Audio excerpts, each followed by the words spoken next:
Hi, very good afternoon, everyone. I welcome you to this session, Recovering from Ransomware, Pre-work, Type, Destination, Apps, Service, Data Verification, and Integration. I would like to call upon stage Mr. Pushkal Mishra, CISO, Dr. Lal Path Labs, who will chair and moderate the session.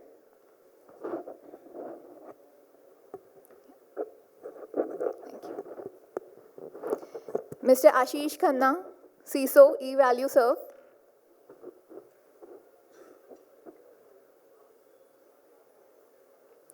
Mr. Godaman Jyotilingam, Global CISO and Head of IT, Latent View.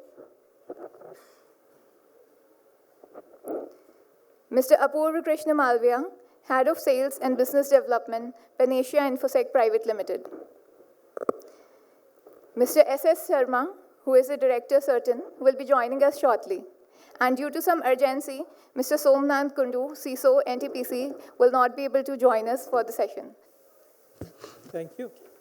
Okay, so as you have noticed that the topic for the discussion is really recovering from ransomware. Now, this is again a most talked about topic, predominantly because there are a huge number of ransomware attacks that happen across the globe, all over the world. I was reading the interesting report from Corvus called Global Ransomware Report. Corvus is a cyber insurance company, and what they do, they try to pull the information from the ransomware leak sites and try to see that how many victims have been there all over the world. Interestingly, this report came out October and still not the end of the quarter three. The number of cases where people have actually paid the ransomware was close to 4,000. Now, if you really look at it, 2023 has been the year where the most number of ransomware attacks have been registered.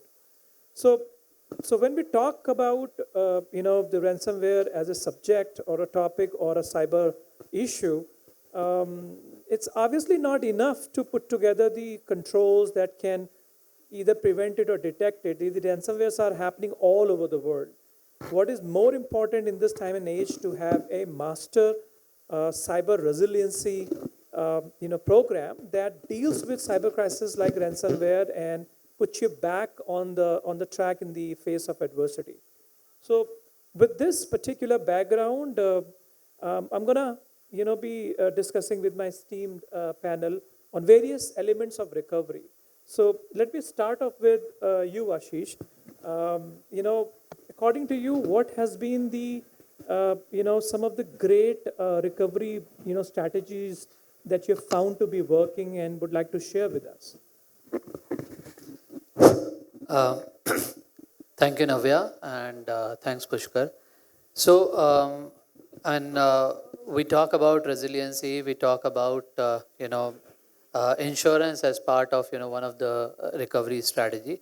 But invariably, I think backups have been one of the greatest source of recovery in the large cases, because it's not advisable to go ahead and start paying for ransom, because there are statistics which are available which says that if you pay ransom once, they come back, right? And you are still prone for another attack. So paying ransomware is not an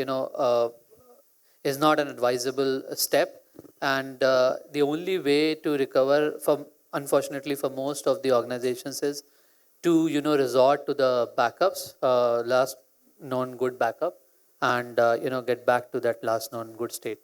Absolutely, and you hit the nail on the head. And an interesting point that you made is really having the last known good backup. And this has to be the backup before the ransomware got into the system. Because if you try to restore something that already has a ransomware footprint, it's not going to be any help for you. Now, let me come to you and pass on the same question to you, Godman. In your opinion and experience, what are some of the great recovery strategies? Great. Hi. Good afternoon, everyone. Great to see you all here. As you introduced, my name is Gautaman. I represent an organization called Latent View Analytics. We are a global analytics organization just to give a gist about my organization. And then, according to me, Pushkal, I could see recovering from ransomware. I would love to at least share some of my real-time experience, what I have seen in the industry. Backup, of course, yes, as Ashish told, 3 to 1, right? That is the strategy. If you don't have that one today, you are miserable. 2 copies, different medias, and 1 offline backup. If you're not going to have it, you can just rest assured that you are completely messed up, and you'll be going fake for it, and then you will not be able to recover from ransomware. And the second important thing is, of course, yes, we are going to take some time, recover from the backup, you're going to build it, but it's going to take some time for you to do it, right? I would call crisis management plan very, very important. While this hits, it's something which is important. You will be running across different directions. You're answerable to your management, you're answerable to all the stakeholders, public limited, board, and externals also. So that point in time, you need to have a great partner to kind help and give us a confidence that what you have done to recover. Of course, from the backup strategy, plus then what have you done to avoid this instance. That report is going to give a lot more importance to everyone, and that's the biggest thing that you can easily come out and give confidence to everyone, and you can re-establish your confidence to everyone, and then you can, resilience, right? That is something which is important, and then you can quickly come up. 2 things I would like to quote. Of course, these companies have been in the public domain as well. I have seen 2 organizations. One is about Tata Power, and another one is about CDSL. I'm not sure that you have seen this or not. They got affected by one Friday weekend, sometime around 7 o'clock. It was going viral. Tata Power has been affected, and CDSL has been affected. But then by Monday, they came back as a resilience, because that shit is going to be there for sure. It is going to affect everyone. They are looking for it. But then how quickly you're going to come out of it is something just important. If you're going to have a clear crisis management plan, you should be able to do it, and then to partner. Absolutely. So crisis management essentially will only be done if you have a documented crisis management plan. Otherwise, what we see, people run around like a headless chicken and have no essential idea about how to deal with it, because it's just not about, a ransom coming to your environment, ransomware coming to your environment. It's really about business getting interrupted and a lot of stakeholders making noise. So a script, a well-documented script, will prove to be very useful in the face of adversity. So let me go to Apurva here, and we hear 2 very important points from the industry standpoint. Let me get from a partners and vendor perspective. What have been some of the great strategies in your opinion? Thank you, Pushkal.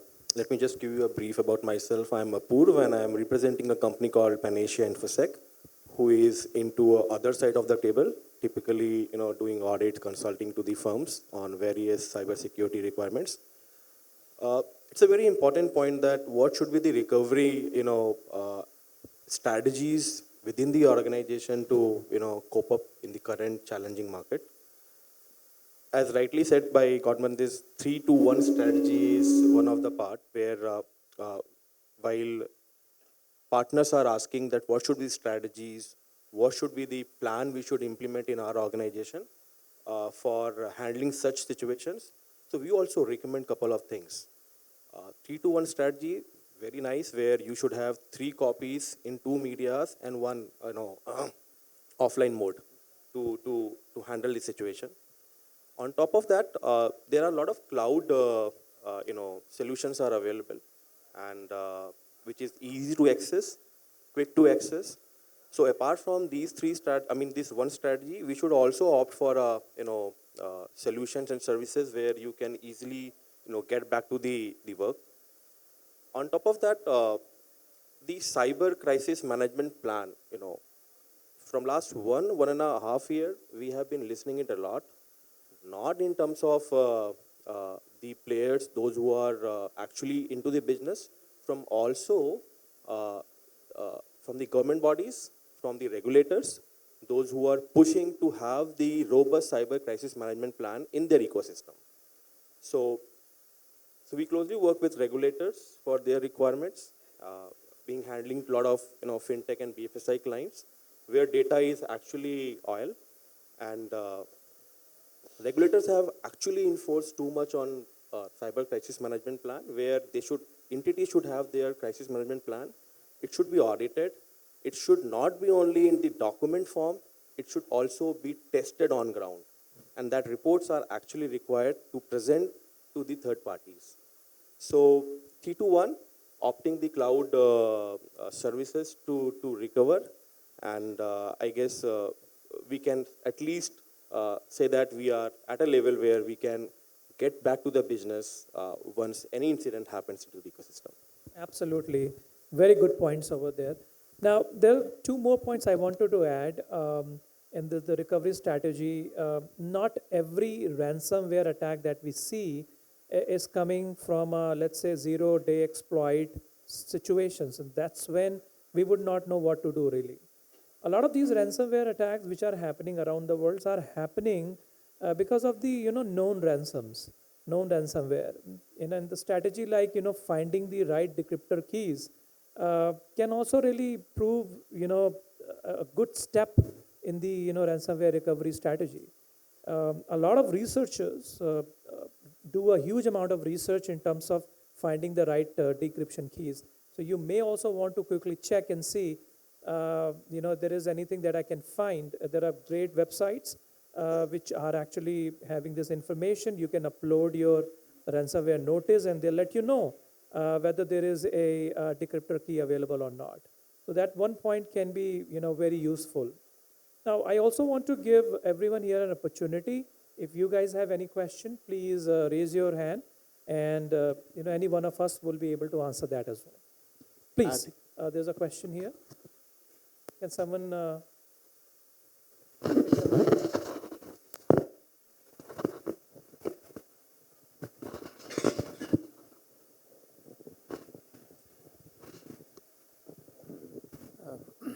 Good afternoon, I am Dr. Khosla. 3-1 plan. Now, how effective is that when the ransomware is impacting the network maybe months in advance, and the velocity of data in the larger organizations is so high that you will still lose substantial business? So what is your take on that? Before you want to... So of course, substantial is going to get affected. There is no doubt about it. But then, how much you can recover is what from the backup is going to be a backup strategy. Say, for example, if you're losing, if your organization, it depends on your risk appetite. What is that you want? You want to lose 1 hour data, 2 hours data, you can still keep backup and doing that as well. And if you're also able to do an offline backup, nothing like it. But what you're saying is substantial, when you say substantial, the whole backup system, even if the backup system completely is lost, then that's a question. What you're saying is live data is completely lost. How much ever you can recover from a backup, what you have decided for your organization, that should be up, right, sir? I just thought of sharing this information. Just adding to your point, when you say 3-1 plan, especially for the large organization, there should be a cost behind it, right? We should understand that these attacks are not commonly only for the large organizations. There are mid-sized organizations and small startups as well. Everyone does not have the same appetite to invest on such strategies. Typically, the enterprises are having such strategies and they are investing a lot. They need to first identify the critical data which are actually required to operate the business, which needs more attention instead of having the chunk of data and having the 3-1 strategies in place around those. But once you have identified the critical business data which is actually going to impact your business, let's say for the healthcare industry, the PHI informations, right, and PI informations. Apart from that, the business use cases where, the entity might have their patented solutions. So you need to identify first what data you need to ensure to have at a recovery point of time with RTO and RPO in place, and then in placing the 3-to-1 strategies. You are absolutely right that 3-to-1 strategies cannot be, in place for all of the data which you have in the organization. If we check your phone or my phone, probably I might have a 300 or a 400 GB data. But probably that 400 GB data is not useful for me to run my routine life. I might need only 10 MB data, or probably a 1 GB data, or 100 MB data to operate as usual. So that is important to understand first, to identify and prioritize, and then implement these strategies. So that means we need to apply 3-to-1 strategy on the critical data and make the periodicity of backup as fast as possible. Correct. Correct.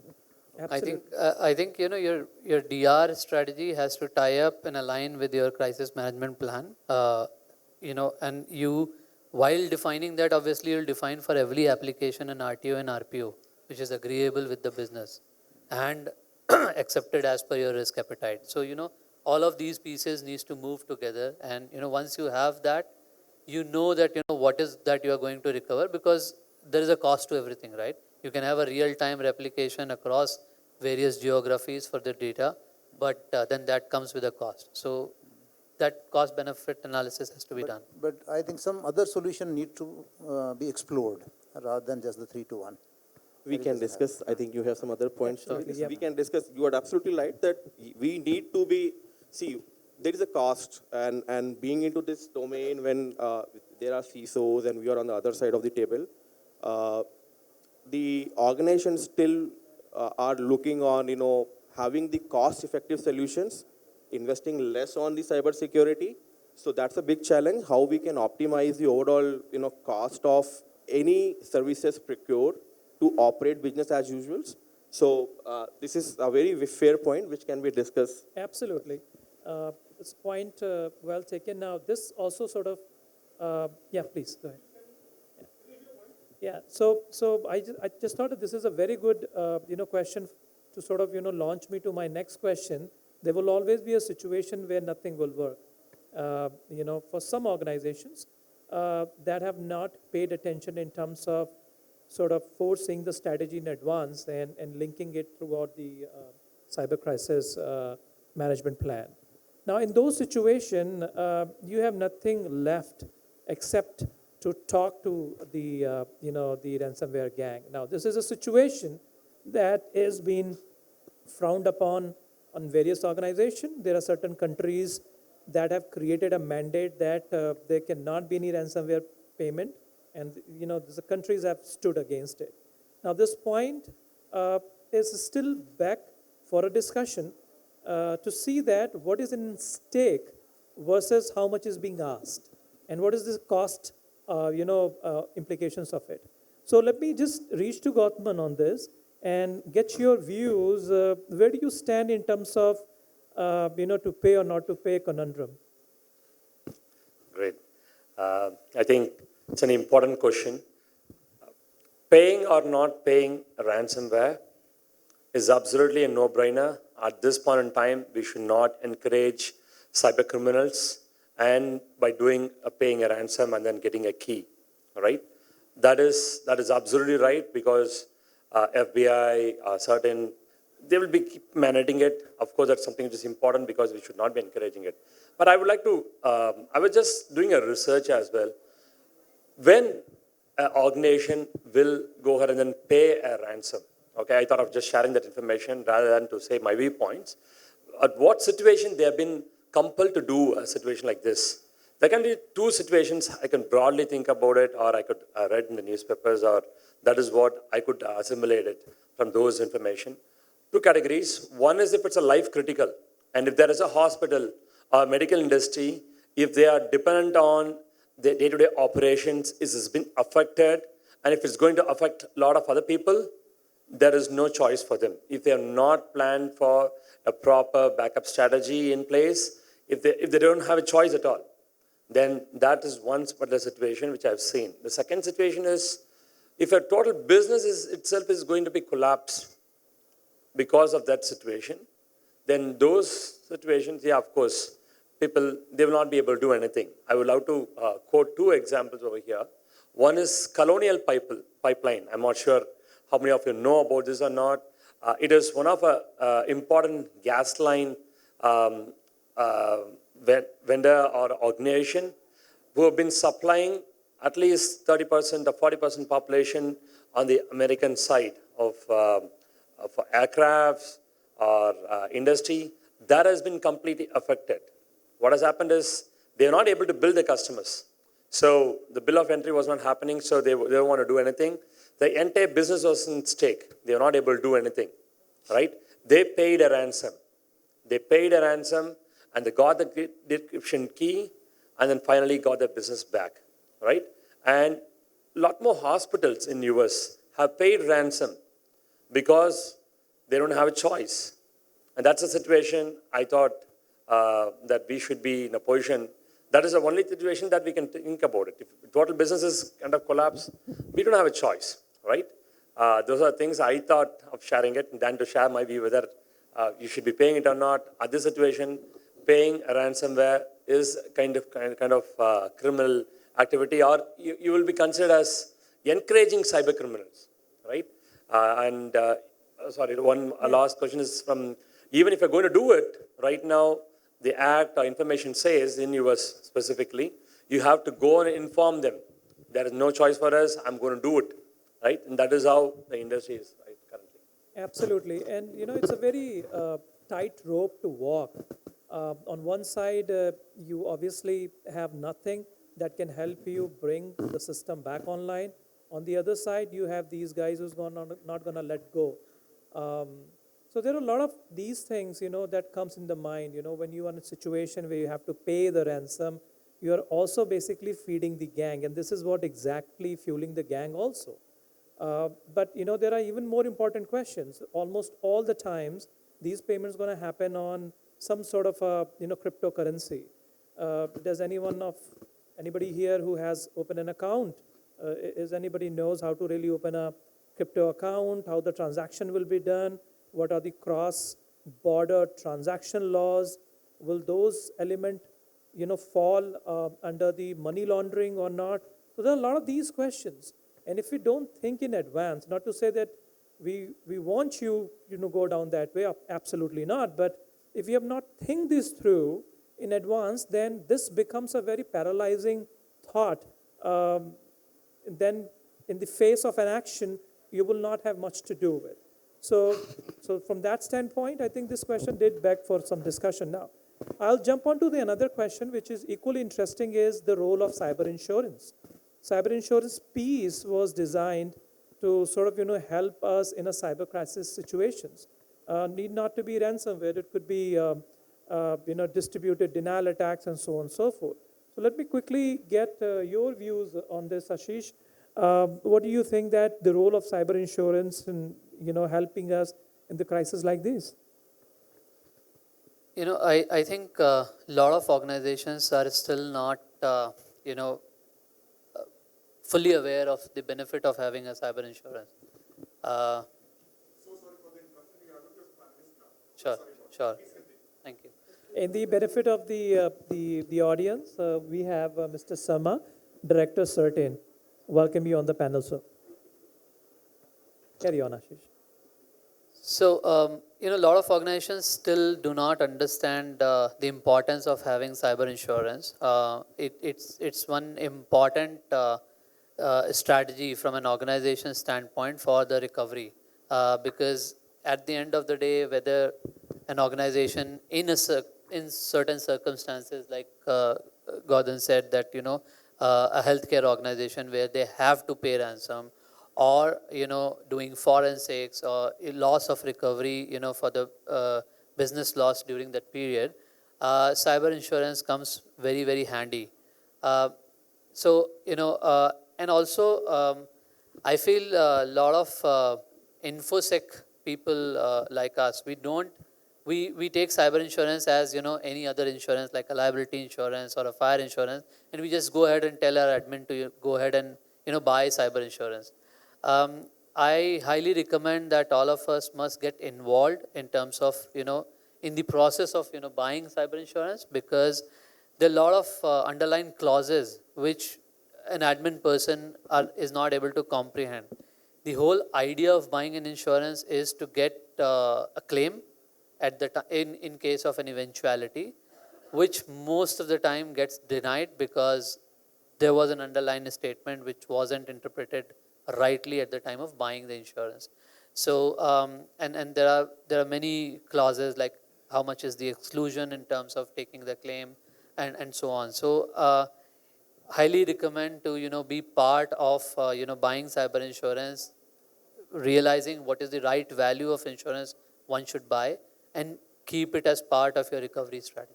Absolutely, those were some really good point, and as you rightly mentioned that as you sort of go through the clauses of the contract, make sure that you understand your liability, right? Understanding the liability will essentially help you cope up with the the penalties and fines that may be linked with this ransomware or any cyber crisis situation. That brings me to another very interesting question when we deal with ransomware-like situation and the midst of recovery. The role of legal, regulatory agencies, forensic agencies are equally important. So let me take your input, Mr. Sama, that how can the forensic agencies and legal and regulatory agencies help the organization at the time where they're dealing with the recovery situation? Thank you. Thank you for the question, actually.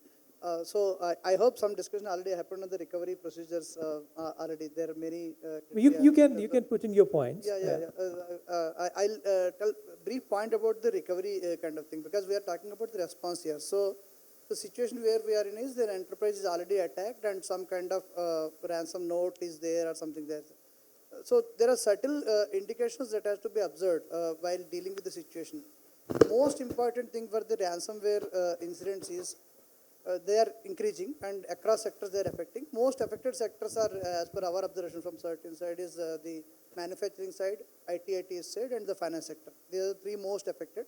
Of course, healthcare is also affected, but healthcare the impact is different, and the other places the impact is different. From a manufacturing side, your operations are actually struck down, and from financial sector side, your financial data is stolen, those kind of things. And with the onset of DPD bill, data protection bill, stealing of data is also another challenge. Now, when you have the situation, what to do is the important thing. Most important thing is go through the all available knowledge and materials out there from certain advisories and your own incident response plans. You should have a clear-cut preparation plan for the ransomware incident. So, in a sense, if you don't have a plan, a specifically written playbook or plan, it is very difficult to respond to ransomware incidents. Unlike other incidents actually ad hoc, maybe something can be done. In the ransomware incident, two things might have happened. One, your data is encrypted, you are unable to access the data, that is one part. You have some backup already in place, your backups are intact, you are fortunate, you can restore that particular thing.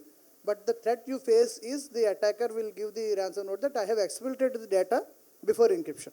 So he will keep on leaking the partial parts of data on the website. So at this situation, the panic comes that your confidential information of the enterprise may be leaking out in a public forum. So that kind of situation, how do you deal with the situation? Three kinds of action. One is technical response. How do you contain the incident? So these are all parts of incident response plans, what we follow normally from NIST framework or a certain guidelines we give. Identification of the threat, containment of the threat first, and then eradication of the infections, etc. And then you do recovery and kind of thing, and post-incident learning. These are the 5 phases you have to operate. Now, when it comes to the management of the situation, 2 things you have to do. First thing is, as you mentioned, there are certain reporting requirements, like reporting to certain that you have to do. And mostly we advise and we encourage, and going down the line we may mandate also, you should report to law enforcement straight away. Why? Because while the attack is come to you by a specific ransomware actor, it is not first time that you are attacked by particular ransomware attacker. So there are collaborative actions happening out there between CERTs, government, various law enforcement agencies to track down these attackers, and each and every indicator involved in this attack will be helpful for the investigation. So you are helping ecosystem in a way by reporting to law enforcement, number one. Number two, it's also an extortion. It's, even though it's a cyber, it's a clear extortion case. So somebody is threatening you basically for the kind of money or whatever. So you should report as a crime to the police. Of course, the procedures and the adapted by the police and law enforcement is different than your own organization and the CERT. So normally, we have to have a clear understanding that who is doing the incident response, or your team is doing the incident response for this recovery, or you are engaging external agency, any outside expertise you are engaging. Both the things are okay, depending upon your use case and whatever. And third thing is, are you engaging CERT there? Certain team is there. We may connect remotely mostly, and we may be on site also, depending upon the criticality of the situation. Then we have to cooperate with them also. And similarly, the law enforcement will ask to ask. So let me give you an example. Suppose a particular 1 or 2 servers are compromised by ransomware and you are okay with the recovery. The law enforcement may ask you for the forensic image later for the investigations. So always, if you can afford, it is advisable to preserve the logs. Anyway you will preserve, but you have to preserve the infected system image and those kind of things. If they are a very large number, you can have sampling kind of thing over there. That is one kind of important thing. Now, if you have technical challenge about the restoration, actually. So there are expertise available in certain agencies, like CERT have some kind of expertise. Some agencies are giving these services as a business. You can engage with them. Sometimes mostly people think that decryptors will be available. So they ask us when they report incident to us that you come and decrypt and restore my data. That is not possible. 95% of cases, decryptor is not readily available. And it's a very advanced encryption, you don't have decryption available. So there is no point in attempting decryption on that. And if you do decryption kind of thing without any kind of proper decryption tool, it may damage your entire data also. That is also a possibility. But later, when the takedown of operations happens from a law enforcement, decryptor tool will be available. I'm sure about it. Because we have seen use cases like in the Hive, we had decryption tools from the law enforcement corporation after the takedown happened. Similarly, 2 days back, FBI has actually taken down the Alpha Black Cat ransomware gang. So now decryptor will be available for that. So if you have a very critical data lost, you can have it still that encrypted in the encrypted form, unusable data stored somewhere, so that whenever encrypted tools tomorrow available, you can use that to gather your data. Now comes the part that you have a good backup, then of course you can restore and you can continue the operations. Still in both cases, you should have a post-incident learning and all. The most important thing what organization miss is, they respond to the incident, they recover the data and they are happy with that. They don't report either to CERT or to the law enforcement. By doing that, actually they are damaging the whole ecosystem and themselves also. Why? Because it is pretty sure that the attacker still maintains the control inside the organization. We have seen cases where the organization is repeatedly targeted. Another important thing we want to tell you here is, if a ransomware attack happened today means you might have faced, if you are a good enterprise, you might have faced any APT attack preceding the ransomware attack. So sometimes the APT actors target, they take juice out of your system, important data, and then they say that now there is nothing much IPR is available here. Let me sell the access to the attacker. The attacker undergoes access that he buys the access and then he goes for the ransomware task. There are ecosystem is there. So you have to see what are all happened before this ransomware started. First, most important thing is having a business continuity up and running, having your DR plan, work and doing the thing recovery, continuing the business. This is number 1 task. Number 2, reporting and analysis. But even though after you have come out of the incident, a proper incident root cause analysis should be conducted.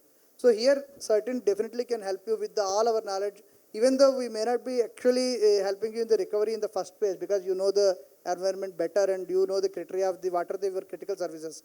There also the recovery should happen for the critical services first and then later the non-essential services. Those things you may be doing. And after that, the root cause analysis must be done in collaboration with certain, and the law enforcement will help in kind of tracing down the attacker. Of course, not readily, but the email IDs of the attacker, the ransom note, the kind of modality in the ransom note, the kind of even name in the email ID that users, it all indicates certain patterns and gives a valuable input for the analysis. And also the kind of technical infrastructure used by the attacker to exfiltrate the data. So if you do a proper logging and is enabled, you will be lucky to see the IP addresses and infrastructure where the data has been exfiltrated prior to encryption. That gives lots of hints about the investigating and those kind of things. So as a regulatory, it is mandatory today to report ransomware incident. We have explicitly written in the directions. So you have to report ransomware incidents within reasonable time, of course. Is there a timeline mentioned is 6 hours, but the soon you report, that is better. And you prioritize the plan, actually, who will do first what. And we don't disrupt operations. From a third perspective, we always allow our organization to restore and recover and continue our operation first and then do analysis parallelly. But we have to parallelize the analysis and the recovery. Both are different, but recovery is the priority and parallelly analysis has to be done. Absolutely, those were some brilliant point. Towards the end, you talked about actually the value of a joint investigation. That's when the forensic comes in. So I think it's in the interest of everyone, because that becomes the common intelligence that probably gets shared with other companies and will work as the indicator of compromise and indicator of threats, that people at the other end can block it and save themselves from dealing the same problem that this other company has dealt with. So now I'm just gonna let you guys, please feel free to raise your hands if you have any questions with our panel. So there's a one over there. If you can please take the mic. I think, sir, you also had a question. Did we answer that? Please. You can say that and...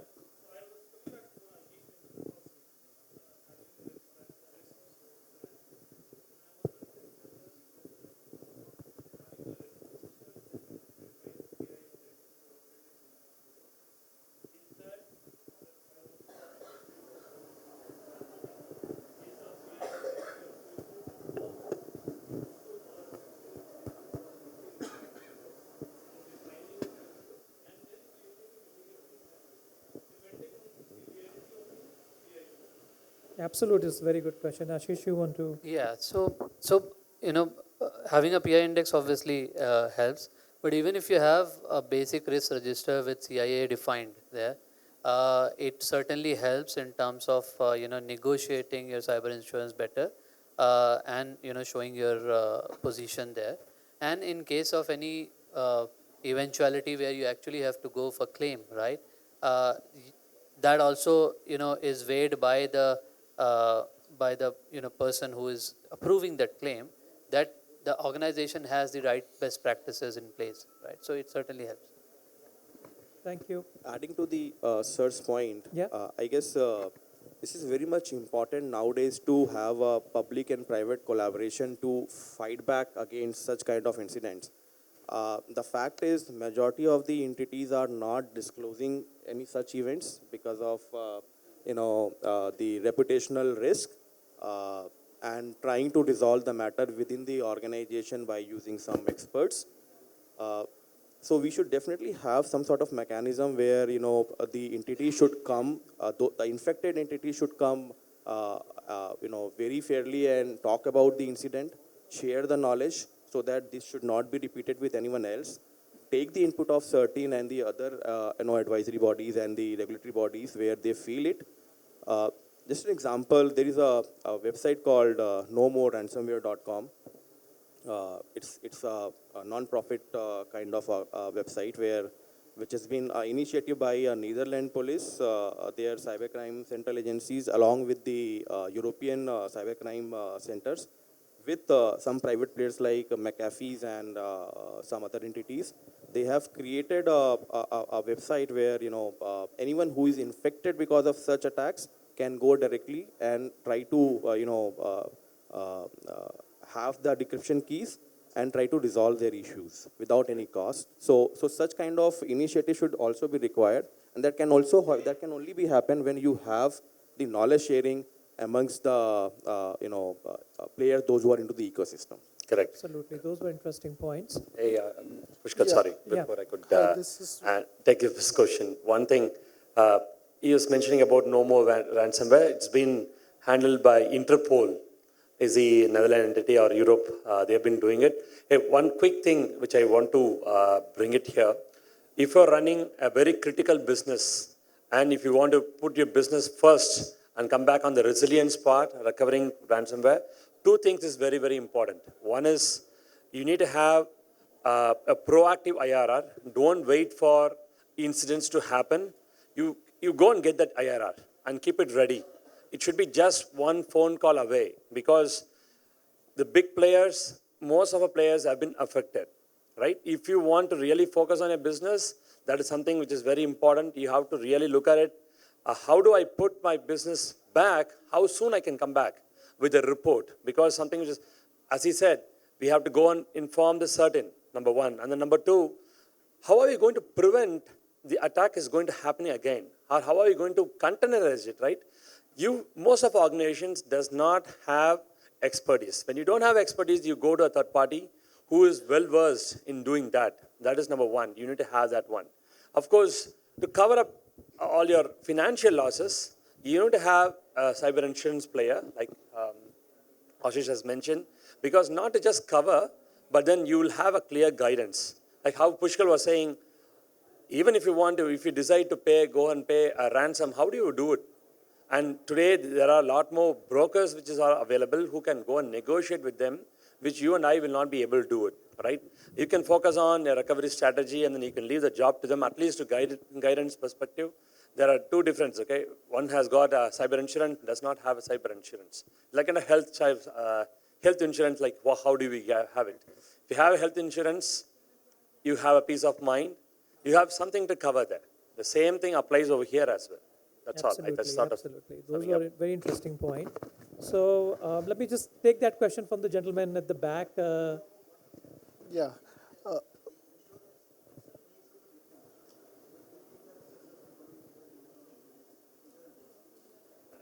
That's a different subject, but then even today, whether you have or not, you are being a victim.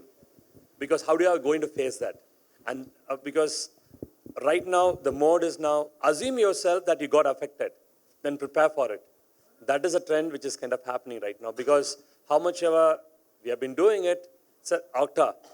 Yesterday, we have been hearing about a big tech giant, right? They have been breached. Yeah, I think to answer the question in slightly different way, the cyber insurance is just not only for the ransomwares. I mean, it covers the whole host of things. So that's not the only problem that we are dealing with. We are dealing with various other problems rising from our clients trying to sue us and a lot of liabilities. We would need somebody, who understands the cyber liability and basically help us. So it's just not only the ransomware. So let me just quickly, again, go back to you, sir. Why don't you stand up and ask your question? Yeah. Let me just, because that individual is trying to ask this question. Thanks for giving me opportunity. So without mentioning the organization's name, I would like to share one case wherein the malware attack happened, and it was for AD vulnerability related this thing. So AD got compromised. And then all AD integrated systems were compromised. But then when forensic, investigation happened, it was found that, the malware was installed long back. I mean, probably a couple of years back. And then it finally got activated when it penetrated, to multiple systems. So in such cases wherein, malwares are already deployed, but they are not visible. And, throughout the time, so how do we find, the last successful copy of, backup when it was not infected? And bigger challenge is if suppose during in this process, even the backup system is hacked, then it is, probably nowhere to go. Like Absolutely. So, you're asking a question from a worst case scenario standpoint, and it's important. It's important when we plan things, we do look at the worst case scenario. So let me take Mr. Sama to respond to that. 2-3 points. That's a very important use case. I'll tell you one thing. In the ransomware, you have to understand. In the ransomware, there is no malware. 95% cases. What you are mentioning is maybe there in one-off case. Mostly there is no malware in the ransomware case. Mostly people think that by having a good antivirus, you can prevent ransomware attack. That is not correct. In the ransomware, the attacker typically gets into your organization. You understand, you read our 2022 ransomware report and half report of 2022 also. In both cases, we mentioned different TTPs used by the attackers. So if a ransomware attacker is targeting a, let us say, a manufacturing organization, so he is actually trying to enter into the organization. There are multiple vectors actually. Spear phishing is one vector. Most common vector is the scanning the website and seeing the vulnerabilities and then getting into the website, through that coming inside and then moving laterally and then reaching AD. Reaching AD is one of the pivotal step in the whole attack. AD or the domain controller. Yeah. From there, he can create a policy and reach multiple systems. Correct. So he have to infect 3,000 systems spread across the enterprises, across the branches, across the country, let us say, in one go, on a particular same time. That is the aim. This can be done by compromising AD only. Okay. So this is what they typically does. Now, in the whole process, there is no malware. An exploit is there, a vulnerability exploit. Attacker has reached the AD and he has done all these things. All the tools that are used, we have named all the tools used by the most of the prominent ransomware, and they are all living of the land tools. Mimikatz, WMS scripts, PowerShell scripts, everything. You will typically see the activity as normal VAPT activity. So you have to detect the VAPT activity, unauthorized VAPT activity happening in the system. That is the main mitigation actually, So detection this was, methodology. No, number one. Sure. Number two, the malware involved is in the last stage, that's a cryptor only. And the last day point, you can say the Qayamat ki time mein, that time he will invoke this malware that you do the encryption part now. Okay. Why this is not detected? It's only a tool, a cryptor tool, nothing else. Okay. So after the activity is over, it is gone because in the memory. There is not residing also. There is no traces also. Exactly. Only you will find the encrypted file. You will not find any malware. Correct. So because of that, actually tracing the actual malware used is very difficult. Even though you build a signature for the scriptor, there is no point because with a simple tool, you can tweak the signature of the cryptor actually. So he will every time use a new cryptor, number one. Number two, why indicators of compromise doesn't help in the ransomware is every time it's a new IP address. Yeah. Every time new email ID. So what helps basically is in the mitigation or detection phase is any kind of abnormality or abnormal activity going on which are very subtle actually, like invoking a PowerShell script and presence of Mimikatz, presence of a ngrok file. Ngrok file, you know, it will facilitate running a HTTP site from within your organization. Yeah. So an ngrok file is there. It is making the system as a website. And it is visible to the attacker as a HTTPS website from outside. He is coming in from there. Yeah. And presence, and most important thing preceding this ransomware attack 1 month prior is the cobalt strike beacons. So these are the tools that are used by the attackers. Now, what you mentioned is very important in the sense, the APT, as I mentioned earlier, APT attacks might have happened preceding the ransomware, even 1 year, 2 years before the ransomware. We have seen those cases. Yeah. Where the attacker's intention, he has deployed a malware, which is very sophisticated APT malware, which is not detected by the antivirus mostly. Correct. It is there, it is giving access to the attacker to exfiltrate the data, espionage purpose and those kind of things. Correct. So exfiltration of the data also 2 ways it can happen, or 3 ways mostly. Directly from the system, uploading to an FTP, SFTP, very trivial, rude, that doesn't happen. Having a pivot point. So what is the most favorite pivot point within your enterprise is your mail server and your web server, which are in the DMZ.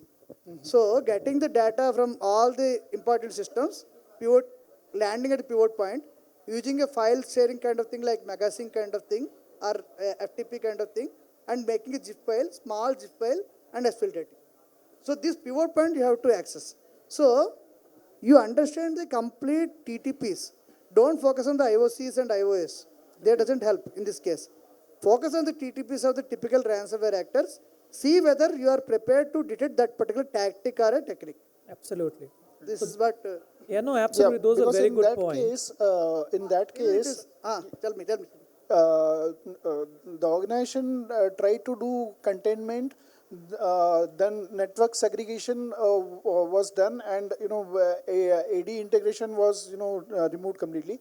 But as you rightly said, probably, and even it was during forensic investigation, it was found that it was keep changing its location. IP was getting changed every time, and it was also trying to push data outside. But due to certain limitation, probably it was able to pull data from only from one this thing. Perfect. Actually, see, go to our website, see the ransomware mitigation advisory. There are certain steps written out there. It's not completely perfect. You have to tune the mitigation activities according to the environment. First, most of the time, organizations feel that I don't have a spare server. I want to format the server and build the same server.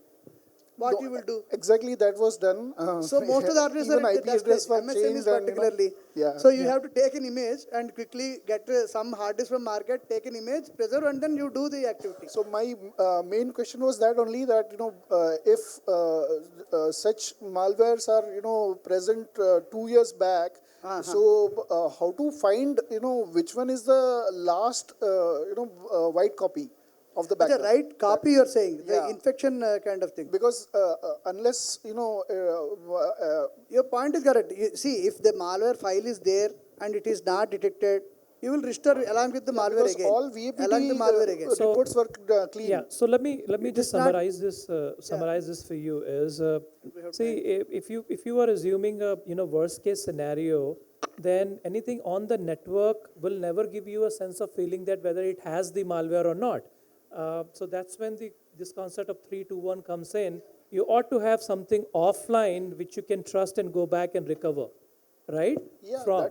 that I agree. But my question is that how to identify the last proper copy of backup before just before system was infected. So that really comes with learning the attack life cycle when the intrusion got into the system first. See, the attack don't happen overnight and be done with it overnight. They have been happening for months altogether. So something that has sort of stepped in, which was the first step where they got in. Proper RCA only can help you on that situation. Okay. In your scenario, if there is undetected malware, there is no solution for that actually. You have to restore the backup.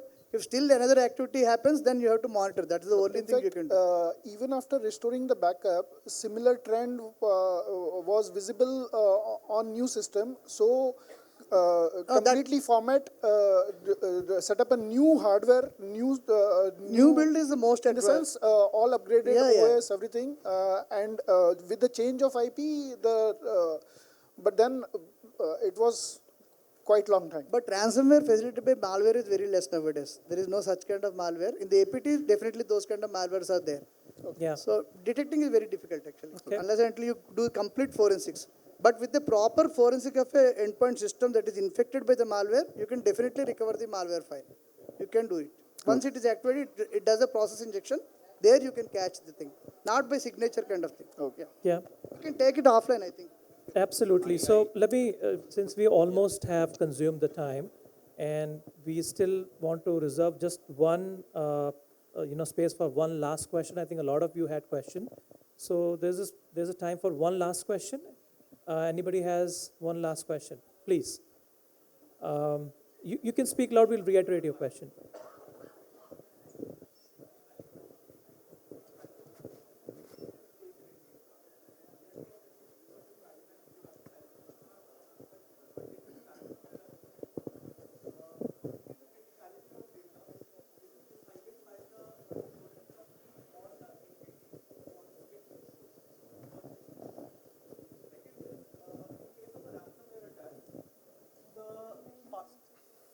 In case of a ransomware attack, the insurance company would be then involving the agency who will be dealing with the threat actors, or the entity would be dealing with the threat actor themselves, and whatever the cost which would be incurred by the entity, that would be reimbursed by insurance. So how does it work?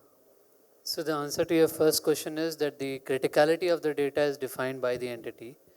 Insurer doesn't, get into that. The answer to the second question is that, typically the insurer has empaneled people who, whether it's the forensic agency or even to the extent of negotiators, if a ransom needs to be paid, they have empaneled people, right? If they do not have suppose there is a country where you got breached and they don't have an empanelment, that's when they ask for your recommendation and then they empanel that person and then reimburse it. So that the financial part of it is taken by the insurer. You cannot spend any money without taking the consent from the insurer. That is Absolutely. covered in the policy. Yes. All right. And just to add on to this point, this all starts with your cyber liability assessment that you do jointly with your insurer, right? So they start with understanding the quantum of the critical data, right? Which you give meaning and purpose. They will not give meaning and purpose. You will give the meaning and purpose, and from there this entire assessment starts. So, that's where it is very important before you get on to identify what should be my liability cover, what should be my detection, deduction, which liability should be covered 20%, 30%, which liability should be covered 100%. That would require a systematic cyber liability assessment. Right. Thank So you. Similarly, the way Yeah. you take term insurance. Yeah, the way you take term insurance. So with that, I think this is a very hot topic. I'm sure a lot of you will still have many questions, but in the interest of time, we would wind up the session, and I'll call Navya to sort of do the closing. And at my end, I definitely want to thank my esteemed panel, Mr. Sarma, Mr. Poov, Godman, and Ashish, for sharing a fantastic points to all of you. Thank you so much, dear panelists, for the insightful session, and thanks to the audience for making this more interactive. I would request our panelists to please accept a small token of gratitude for their valuable time and contribution to the session.